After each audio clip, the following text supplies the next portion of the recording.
Silvia y el pequeño dinosaurio, de Óscar López Rísquez. Capítulo 1. Tini. Silvia estaba jugando, como de costumbre, en el parque con sus dos mejores amigos, Mara y Adán, mientras decidían quién de ellos era el que corría más en una incansable persecución al más estilo pilla-pilla. Sus energías parecían no tener fin. Los tres eran amigos y compañeros del colegio. A sus 7 tiernos años compartían un carácter alegre y aventurero. Les encantaban las historias fantásticas con héroes, princesas, monstruos y una larga lista de bichillos, como a casi todos los niños de su edad. Pero su mayor pasión se centraba en un tema en particular, ya fuera por moda o por atracción real. Lo cierto es que les apasionaban los dinosaurios. Todo lo que tuviera que ver con ellos, ya fuesen películas, ilustraciones o dibujos animados. Lo devoraban con entusiasmo y, por supuesto, luego lo intentaban recrear en sus juegos. Cada uno tenía su favorito. A Adán le gustaba el T-Rex, una bestia enorme con dientes afilados, de mirada intensa y temible, y un refugio estremecedor. ¿Qué niño se podría resistir a tan magnífico monstruo? Solo con imaginarse igual que un T-Rex se sentía más respetado, como si de pronto tuviera poderes. Silvia, en cambio, estaba enamorada del Velociraptor. Le encantaba su carácter nervioso y astuto, con esa mirada profunda y misteriosa que hipnotiza a su presa. Rápido, tal que un guepardo, y ágil como una gacela. Así se sentía ella cuando corría por los jardines y saltaba entre los muros que separaban el parque de la carretera. Si bien los gustos de Adán y Silvia se asemejaban, los de Mara resultaban algo diferentes. Como la niña tranquila que era, prefería el Triceratops. No le gustaban los animales agresivos, y menos aún si eran carnívoros. Pues eso suponía que mataban a otros y la simple idea le provocaba pesadillas. Así que el Triceratops le venía al dedillo, ya que a pesar de ser un animal grande y fuerte, era tranquilo y vegetariano. El reloj anunciaba las 8 de la tarde. Las horas malas de sol de un veraniego julio ya habían quedado atrás, dejando una temperatura muy agradable. El sol aún permanecía alto en el cielo, engañando a los niños respecto a la hora real. De ahí la desilusión de Silvia al ser reclamada por sus padres para regresar a casa. ¡Qué injusticia tener que irme cuando lo estoy pasando tan bien! No hay cole y mañana no tengo que madrugar, eran los pensamientos que circulaban por la cabeza de Silvia. Por desgracia, sus padres sí trabajaban al día siguiente, así que no podían esperar más para irse. Y tras muchas protestas y malas caras, finalmente se despidió de sus amigos y regresó a casa a regañadientes. Silvia vivía en un piso del centro. Sus padres se trasladaron allí pocos años antes de su nacimiento. No era un palacio, pero con sus 3 habitaciones resultaba lo bastante grande como para vivir cómodamente. Uno de esos cuartos era la suya. Bueno, en realidad no le pertenecía del todo, la compartía con su hermana pequeña. Pero como Nuria, con sus 2 tiernas primaveras, aún era muy joven, Silvia gobernaba haciendo y deshaciendo a su antojo. Lo cierto es que la aparición del bebé en su castillo no había provocado guerras en el reino, algo que sus padres sin duda agradecían. Como cada noche se repetía la misma historia. Mientras el papá de Silvia hacía la cena, la mamá se peleaba con las 2 pequeñas para que ordenaran la casa y colocaran en su sitio la infinidad de cacharros que habían dejado repartidos por todo el piso. Tras la cena, la rutina continuaba acostando primero en la más benjamina de la casa, mientras Silvia se ponía el pijama y se lavaba los dientes. Nada hacía pensar que esa noche sería diferente a cualquier otra.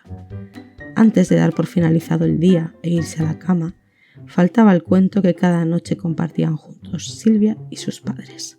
Sin duda, uno de los momentos que resultaba más especial para ella, a pesar de su corta duración. La luz de la habitación se apagó y la oscuridad se adueñó del cuarto. Tan solo unas pequeñas motas de color azul, proyectadas en el techo por un diminuto foco, creaban una leve iluminación que permitía distinguir algunos de los juguetes que se amontonaban por las estanterías, lo suficiente para que Silvia se sintiera un poco más segura ante el monstruo de la oscuridad. De todas formas, aun siendo una calurosa noche, se tapó hasta el cuello, con esa sábana mágica que nos protege de cualquier mal. La medianoche había llegado cuando, sobresaltada, Silvia se despertó por un ruido que venía del interior de la casa, aunque no sabía exactamente de dónde. Al principio le dio poca importancia. Pensó que eran su padre o su madre que se habían levantado a trabajar o a beber agua.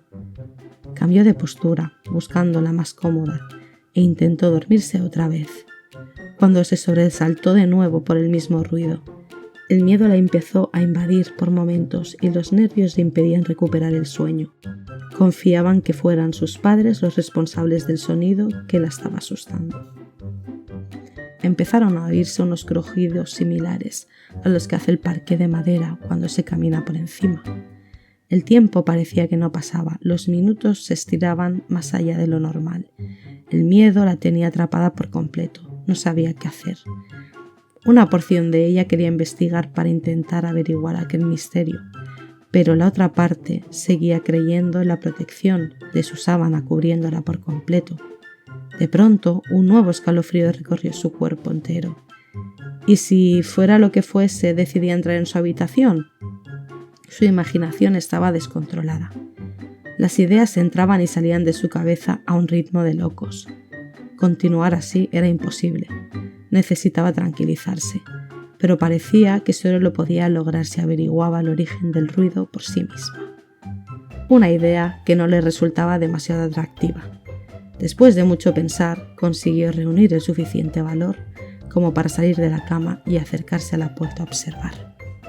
Silvia estiró su brazo derecho y retiró la sábana que la cubría por completo. Se incorporó con mucho sigilo, intentando no hacer más el mínimo ruido.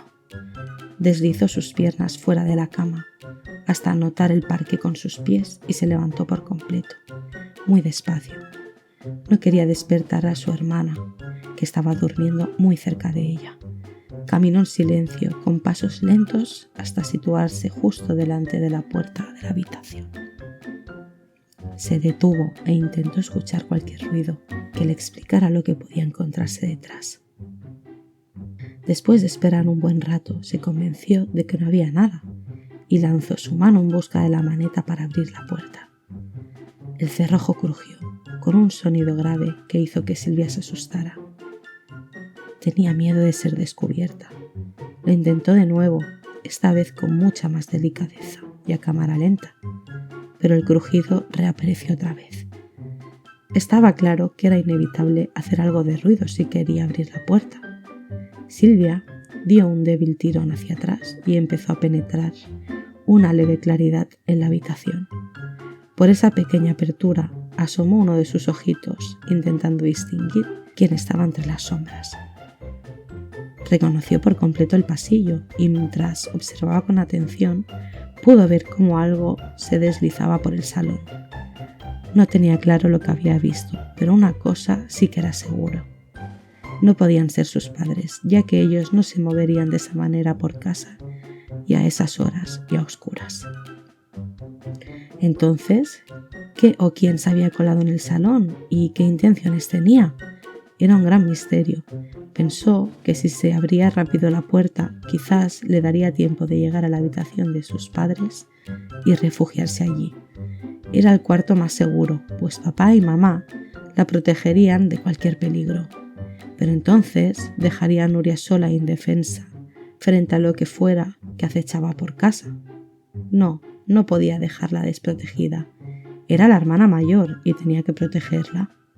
Entonces, ¿qué debía hacer? Sin duda, esta se había convertido en la peor y más larga noche de toda su vida. Abrió un poco más la puerta. Ahora ya podía asomar los dos ojos. El hecho de sentirse responsable de su hermana le había infundido valor. Si cobijarse en la habitación de sus padres no era una opción, ella misma averiguaría lo que estaba pasando y a la más mínima sensación de peligro gritaría: Oh sí, gritaría con todas sus fuerzas, como jamás lo había hecho. Tan fuerte que despertaría a los vecinos si era necesario. Entonces se levantarían sus padres y la socorrerían. Ni a ella ni a su hermana les pasaría nada. Era un plan perfecto, no podía fallar. Respiró hondo varias veces, empujó la puerta con decisión y dio el primer paso hacia el pasillo. Miró en dirección al salón. Estaba tensa. Los nervios se habían apoderado de ella. Con pasos muy lentos, arrastrando los pies, fue avanzando por el corredor. Desde donde se encontraba, podía ver que la puerta de la habitación de sus padres estaba cerrada, como solía estar cuando dormían. Otra prueba más que confirmaba que no eran ellos. Algo la dejó congelada, como un iceberg, con la respiración acelerada y el corazón latiendo desbocado. Estaba desprotegida, ya que se encontraba en medio del pasillo sin posibilidad de esconderse. Lo que escuchó no era obra de su imaginación, y lo había oído justo detrás de la pared que la separaba del salón. No estaba convencida, pero oía ruidos parecidos a los que se hace al masticar. Sí, esos crujidos que le recordaban al sonido de alguien comiendo patatas fritas. ¡Qué extraño! ¿Quién iba a entrar en su casa en plena noche para robarle las patatas fritas? No tenía sentido.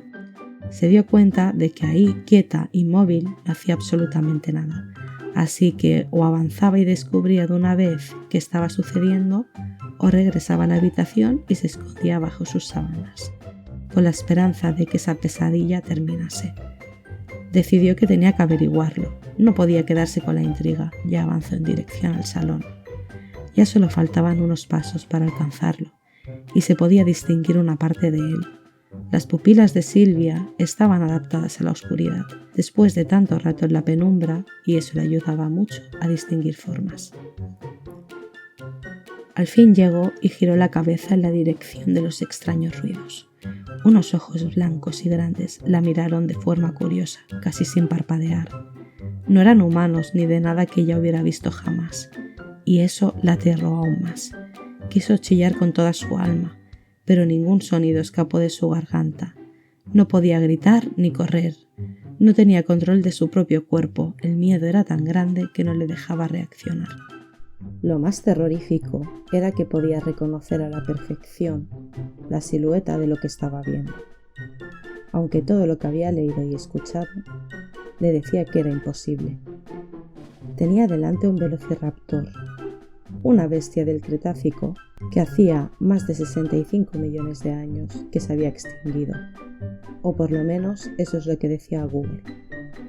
Un animal carnívoro, agresivo y muy peligroso. Sabía a ciencia cierta que si tomaba la decisión de atacarla, defenderse sería inútil. Aquello era increíble, una pesadilla. No podía estar sucediendo. El animal se había dado cuenta de la presencia de Silvia y parecía tan sorprendido como ella. La miraba sin hacer nada. Si estaba planeando algo, lo ocultaba muy bien. Al detenerse, todo se quedó en silencio, lo que demostraba que se encontraba solo. El pequeño dinosaurio estaba rodeado de gran cantidad de envoltorios de todo tipo. Cajas de galletas, bolsas de patatas, bricks de zumo. Había estado entretenido devorando todos los alimentos que encontraba a su paso. Pero, ¿desde cuándo un dinosaurio come galletas y patatas fritas? Todo esto no tenía sentido. Cada vez estaba más confundida. Y lo más extraño aún, ¿de dónde había salido? Silvia era incapaz de apartar la mirada, como si eso le fuera a servir de algo en caso de que la bestia decidiera atacar. Mientras el pequeño dinosaurio seguía también quieto, imitándola. No le tenía miedo, intuía que la niña no pretendía hacerle daño. De la misma manera, él tampoco mostraba deseos de lastimarla. Es más, daba la impresión de querer comunicarse con ella. ¡Hola!, salió una vocecilla infantil del animal. ¿Cómo? Silvia estaba alucinando por completo. La fantasía no tenía límites. Si ya era difícil de creer que había un velociraptor en su salón comiéndose todo lo de la cocina, asumir que éste estaba hablando resultaba demasiado para ella. ¿Puedes entenderme?, insistió el dinosaurio. Sí, respondió la niña con voz entrecortada e insegura. Perdona si te he asustado, no quería hacerlo, pero es que me he perdido y tenía hambre. Silvia se dio cuenta de que volvía a ser capaz de moverse. Incluso podría haber gritado hasta quedarse afónica. Pero de alguna manera empezó a confiar en que aquel ser no tenía intención de hacerle daño. Realmente su aspecto no era para nada la terrorífica imagen que se solía mostrar en los libros y películas. Más bien parecía una criatura inocente e infantil. ¿Me vas a morder?, preguntó Silvia confiada. ¿Y por qué iba a hacer eso? Tú eres un velociraptor y vosotros coméis carne y matáis animales. Lo he visto en YouTube. No sé qué es eso de YouTube, pero los humanos también cazáis animales y os alimentáis de carne. Así que, ¿me vas a morder tú a mí? ¿Qué dices? Nosotros no matamos a nadie. Mis papás compran la comida en el súper, respondió Silvia indignada. ¿Cómo podía pensar que ella mataba animalitos con lo que le gustaban? Pues no nos alimentamos de carne. ¡Buah! ¡Qué asco! Silvia confirmó que aquel animalillo no era un dinosaurio adulto, probablemente sería un niño como ella. Tenía la misma inocencia y estaba claro que no debía temer nada de él. Pero el misterio de qué hacía un dinosaurio en el salón seguía sin respuesta. ¿Dónde están tus padres?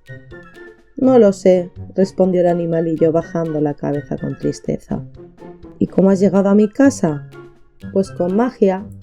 ¿Qué otra manera hay? ¿Magia?, respondió Silvia con sorpresa. ¿Eres un mago? ¿Mago? ¿Qué es eso? Alguien que hace trucos raros y mueve cosas sin tocarlas. No hay nada de eso donde yo vivo, respondió el intruso extrañado. ¿No eres de aquí? Por supuesto que no. En mi mundo no hay humanos. ¿Y todos habláis? Vaya preguntas más raras que haces. Pues claro que sí. ¿Acaso vosotros no? Sí, pero aquí los animales no dicen nada. ¿Qué es un animal? Pues todo lo que no sean personas, hombre. Bueno, menos las plantas, que no son ni animales ni personas. Solo hierbas, respondió Silvia con sobrada confianza. De eso sí que tenemos. Plantas hay un montón, y tampoco hablan, como las vuestras. Sigo sin saber qué haces en mi casa. Utilicé las piedras mágicas para encontrar a mis padres, pero como no sé usarlas demasiado bien, he aparecido en tu casa, respondió con tristeza. ¿Tienes nombre?, preguntó Silvia al pequeño dinosaurio. Tini, ¿y tú? Silvia. Y las horas pasaron, mientras los dos extraños hablaron sin parar, conociéndose el uno al otro, explicándose historias y aventuras y empezando a crear una bonita amistad. Sin darse cuenta se hizo muy tarde. Tini tenía que irse y Silvia debía regresar a la cama a descansar, pues quedaba ya poco de noche, y se despidieron con la promesa de verse otro día. Tini sacó unas piedras que llevaba ocultas y las hizo chasquear varias veces. Con el impacto salieron chispas multicolores. Parecía un pequeño castillo de fuegos artificiales. Tras el tercer intento, una especie de bruma azul empezó a surgir de las chiribitas, envolviendo por completo al velociraptor. Por un momento se iluminó toda la estancia en un tono añil precioso, a la vez que el joven dinosaurio desaparecía y dejaba el salón a oscuras. Entonces Silvia se dio media vuelta y regresó a su cama. ¿Pero qué ha pasado esta noche?, gritó en tono de sorpresa la mamá de Silvia, al levantarse por la mañana y encontrarse el suelo lleno de restos de comida y envoltorios varios. ¿Qué sucede?, respondió papá. Ven y míralo tú mismo. ¿Pero esto qué es? ¿Qué narices ha pasado aquí?, refunfuñó el padre. El escándalo que se estaba formando en el salón despertó a Silvia del plácido sueño que la abrazaba. Le costaba abrir los ojos por el cansancio que arrastraba. Media noche de charla dejaba hecho polvo a cualquiera. pero por más que intentaba dormir de nuevo, la conversación que tenían sus padres en un tono bastante elevado no se lo permitía. Nuria no tardó en desvelarse, pues el jaleo la había asustado también a ella. Si no era suficiente la voz de sus padres, ahora tenía la bocina de su hermana berreando para completar la sinfonía. Al poco se abrió la puerta. Sus padres entraron al escuchar los llantos de la pequeña. Esto sí que era definitivamente el fin de la noche. Ahora vendría la segunda parte de lo ocurrido en la madrugada. «Silvia, ¿te has levantado esta madrugada para ir a la cocina?», le preguntó su madre, algo irritada. ¿Qué podía decirle? La verdad era que sí se había levantado por la noche, pero hacerles entender que ella no fue la responsable de lo ocurrido en la cocina ni en el salón resultaría muy difícil. ¿Y cómo explicarles que el culpable era un velociraptor herbívoro llamado Tini, que viajando con su magia se había equivocado intentando encontrar a sus padres perdidos en su mundo?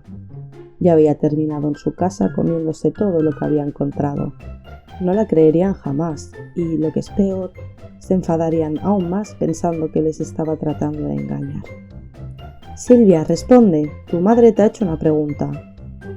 «Sí, me he levantado, aunque…», quiso intentar decir la verdad, pero cambió de idea. No la tomarían en serio, era imposible. ¿Qué excusa podía dar? Estaba en un lío y no sabía cómo salir de él. Lo único que se le ocurría era asumir la culpa, aguantar el chaparrón y dejar que todo se calmara. «A ver, Silvia, entiendo que puedas levantarte por la noche a beber agua o incluso que te dé hambre y quieras comer algo. No sucede nada, pero esto es una barbaridad. El suelo está que parece que hayan pasado animales sueltos por casa. Eso no es normal en ti. Tienes que explicarnos qué has hecho porque no logramos comprender». «No lo sé, papá, es que no me acuerdo muy bien. Solo recuerdo que tenía hambre y me levanté a comer», respondió la niña entre sollozos. «Silvia, no puede ser que no te acuerdes. No me lo creo». «De verdad, papá, no te miento, jo», trató de decir mientras un intenso llanto empezaba a brotar de sus ojos. Sus padres estuvieron un largo rato hablando con ella, intentando obtener más información que los llevara a comprender lo sucedido, pero Silvia se obcecó en su historia y se escondió tras el llanto. En vista de que aquello no tenía salida, decidieron aceptar a regañadientes la versión de su hija y dejarlo en una reprimenda. Para Silvia era muy injusto asumir la culpa que no le correspondía y sabía que mentir a sus padres no estaba bien, pero lo ocurrido aquella noche era algo tan fantástico que hasta ella dudaba de que hubiera sucedido. Tenía que explicárselo a Adán y a Mara.